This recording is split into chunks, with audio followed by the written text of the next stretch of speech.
name is Alyssa Prescott, and today I'm going to be talking to you about a case study that was done on effective discipline for misbehavior in schools. Before we get started, I would like to inform you that I do have strep throat right now, and so considering this, I would like to apologize for any coughing or loss of my voice during this speech.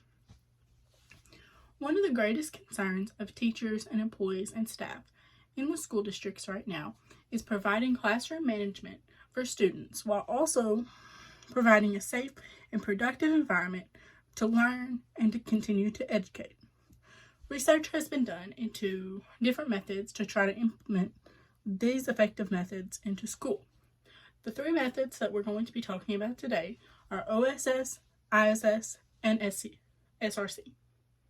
Okay, first we're going to talk about OSS. OSS is a tried method, which is also known as out-of-school suspension. Mendez, Knopf, and Fern stated in a 2002 journal entry in Psychology in the Schools that OSS is the removal of a student from the school environment for a period not to exceed 10 days. OSS tends to have more bad side effects than good side effects. It's one of the large negative side effects is that children see OSS as a vacation. Parents aren't able to punish kids during this time because they're stuck at work, or the kids just have free-for-all at home. They simply can't take the time off to discipline these kids like they need to be. OSS sometimes even puts kids back into environments that is causing this behavior in the first place.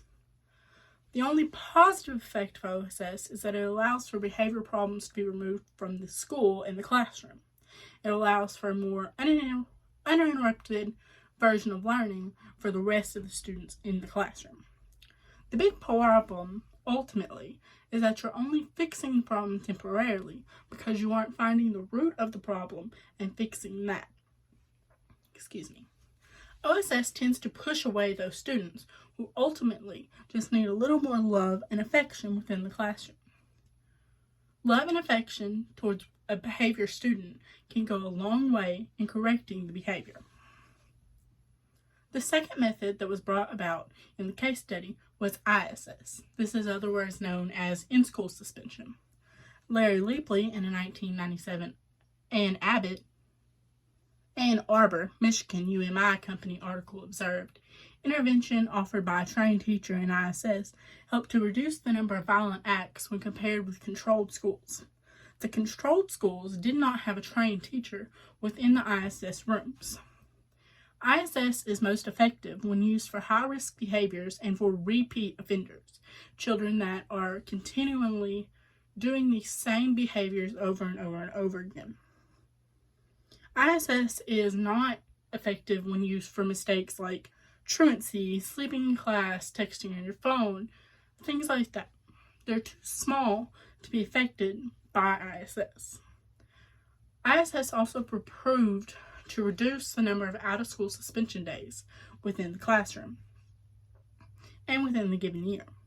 This reduced the number of instruction days where children were taken out of the instruction. It made for it was compromise. Students were still getting instruction, but not being in the classroom to disrupt other students. So, the third method that's discussed in this case study is something known as SRC. It's not as widely known. It's a student referral center. This is a centralized room within a district where students go after misbehaving to the point of causing other students distractions within the classrooms. Most of the students in this room were for truancy, tardies, or disruptive behavior. As we discussed earlier, this is not an effective method for fixing misbehavior.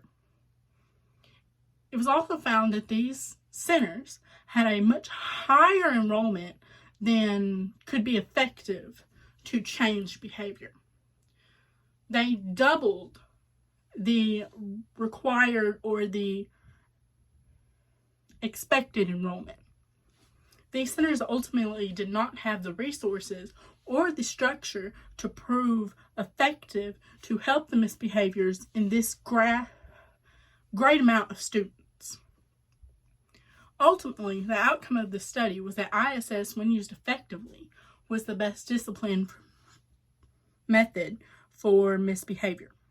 In order for ISS to be effective within different districts, each district must be aware of the different programs and the different aspects of ISS and how to adapt each aspect in their programs. There may even be some aspects that they don't want to adapt into their programs and keep out entirely.